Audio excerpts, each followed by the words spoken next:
Action? Bon, bah, on n'est pas de retour, nous, sur YouTube. Ça se sera fait attendre quand même, hein. Mais bon, apparemment, c'est bon quand on attend. Alors, une énième chaîne YouTube sur le triathlon, le sport, le vélo en général. Pourquoi créer cette chaîne? En fait, moi, je veux d'abord me faire plaisir à moi. C'est d'abord un projet personnel que je fais avec toi. C'est vraiment un projet personnel. Je veux documenter mon aventure en triathlon pour garder des souvenirs, parce que j'adore faire des vidéos, je trouve ça sympa, ludique, c'est quelque chose que j'aime beaucoup. Je veux me faire plaisir à travers cette chaîne, un petit peu à la manière de Fabien Chaumet, en fait, ce mec-là m'inspire beaucoup. J'ai pas forcément l'objectif d'être un influenceur, même pas du tout, c'est vraiment pas l'objectif. Moi, ce que je veux, c'est, encore une fois, c'est me faire plaisir. Et tant mieux si ça plaît, si mon aventure vous plaît et que vous me suivez, franchement, c'est cool. C'est, Ça veut dire que ce que je fais, ça plaît, mais c'est avant tout un projet personnel. Alors la reprise du triathlon, pourquoi je reprends le triathlon? Moi là-bas, je suis un cycliste. Je suis un cycliste qui fait des triathlons. Donc pour moi, il y a vraiment une nuance par rapport à ça. J'aime le sport de toute façon, en règle générale, n'importe quel sport, hein. Depuis tout le temps, j'ai 38 ans, je fais du sport, ça fait au moins 30 ans que je fais du sport. Pourquoi le triathlon? Parce que j'ai une aventure qui est inachevée. 2022, j'ai fait le half de Carcan, du moins je me suis inscrit au half de Carcan, et je ne suis pas sorti de l'eau. Voilà, tout simplement, j'ai fait une crise de panique dans l'eau, c'est quelque chose que je ne m'explique pas encore à l'heure actuelle. Donc j'ai pas fini mon aventure, j'ai pas fermé le chapitre du triathlon. Il faut que j'aille au bout de mon aventure, je peux pas rester là, c'est pas possible. C'est impossible d'en rester là. Alors déjà, il y a eu beaucoup, depuis 2022, il y a eu énormément de changements dans ma vie. Je me suis séparé de la mère de mes enfants après des années de relation. J'étais pas du tout dans le mood, j'étais pas spécialement soutenu. Bon, ça après, c'est la vie. Ma vie a donc énormément changé. Entre-temps, j'ai eu donc ma séparation, comme je viens de vous dire. Je me suis fait opérer du dos, hernie discale, une belle hernie, hein, la taille d'une balle de golf à peu près. Donc je pouvais à peine marcher, respirer, ça devenait une horreur. Même dormir, c'était quasiment impossible. Donc je me suis fait opérer en juin 2024, c'est ça, 2024. Euh, Immobilisation, donc 3 semaines à l'issue. Sauf que, comme je suis quelqu'un qui a énormément de chance, je fais partie des 2% de récidive. Donc j'étais allongé, j'ai fait une récidive de hernie. Donc j'ai dû être réopéré 15 jours après la première opération. Donc ça m'a cloué au lit, clairement, pendant 5 semaines, immobilisation vraiment au lit, une vie au top, vraiment fun. Et là, je me suis vraiment vu arrêter la course à pied.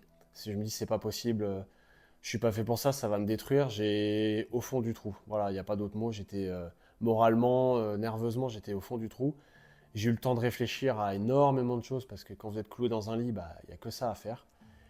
Et la vie a avancé, j'ai repris. 57 jours après, j'ai pu remonter sur mon trainer, refaire du vélo.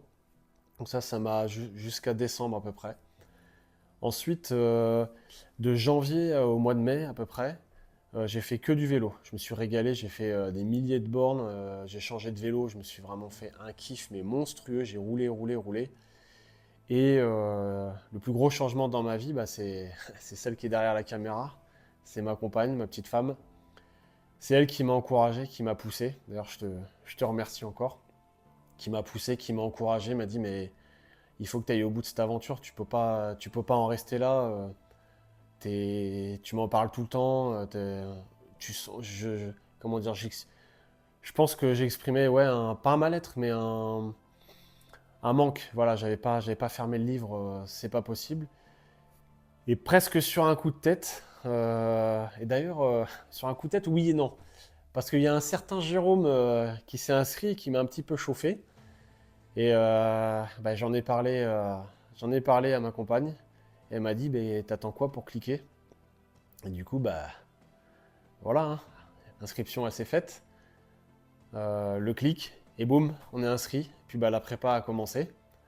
Avec l'objectif de faire moins de 6 heures.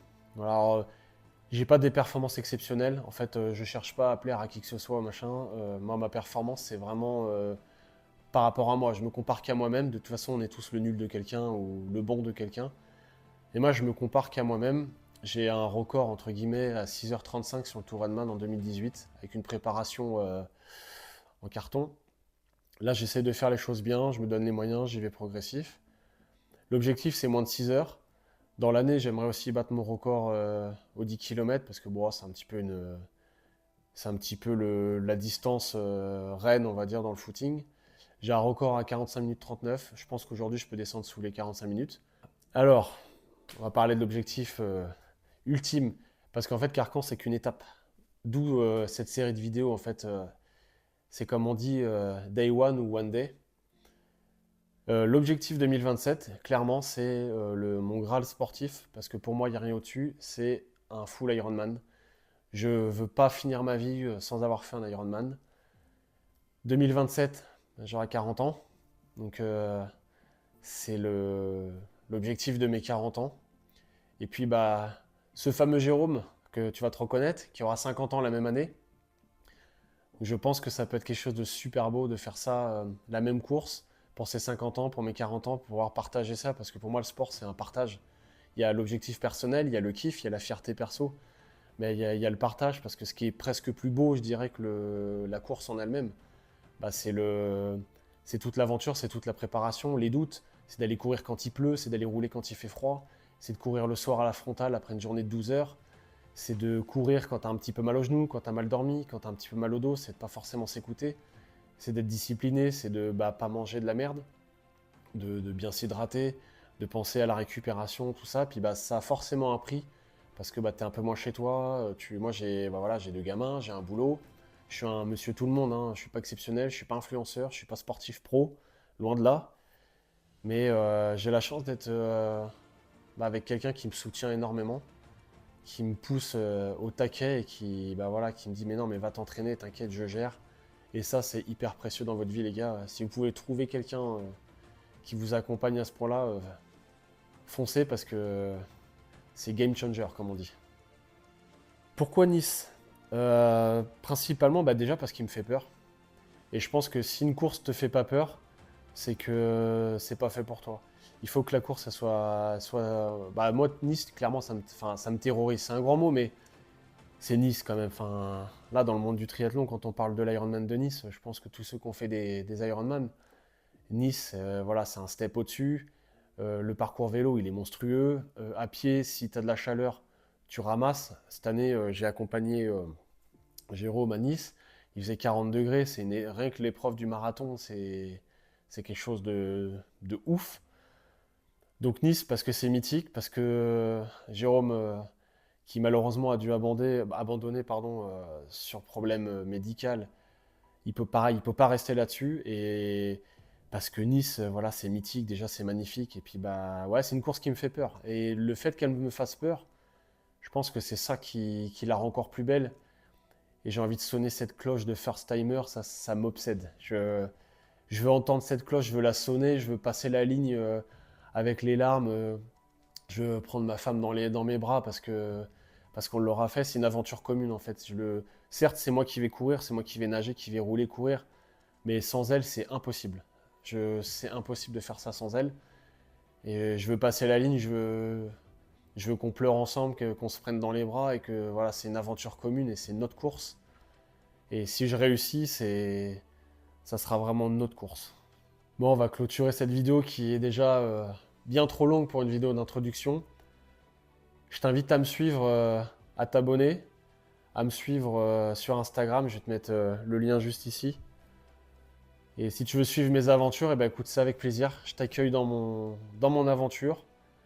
Et je pense qu'il y aura du vlog, il y aura de la vidéo un peu plus posée comme ça.